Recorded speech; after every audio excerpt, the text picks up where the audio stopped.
Birželio 24. Bet jei vaikai, tai ir paveldėtojai, o Kristaus bendra paveldėtojai, jei tik kenčiame su juo, kad būtume ir pagarbinti su juo. Laiškas Romiečiams 8 skyrius 17 eilutė.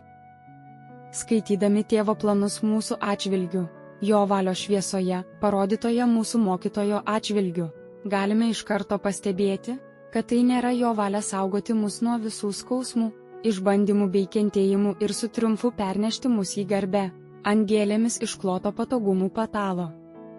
Tačiau mūsų kelias turi būti priešingas, jeigu norime sekti Kristaus pėdomis, kurį Dievas iškėlė būti ne vien sutaikymu už visos žmonijos nuodėmes, bet ir pavyzdžių visiems jo mokiniams.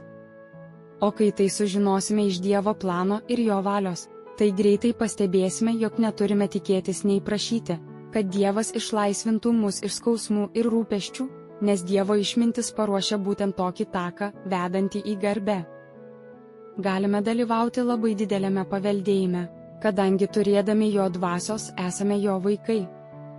Mūsų paveldėjimas, vadovaujant Kristui, vyriausiajam paveldėtojui, bus nedalomas per visą amžinybę. Taigi, kas bus vertas gauti šį paveldėjimą? Tik tie bus pripažinti vertais šio didžiojo paveldėjimo, kurių atsidavimas tėvui, sūnui ir tiesai, bei broliams ir visai žmonijai, skatina kentėti su Kristumi Dievo dvasioje. Klausimai: ar šią savaitę, kentėdama su Kristumi, laukiu karalystės? Kaip tai paveikia mano charakterį? Bet jei vaikai, tai ir paveldėtojai, o Kristaus bendra paveldėtojai, jei tik kenčiame su juo, kad būtume ir pagarbinti su juo.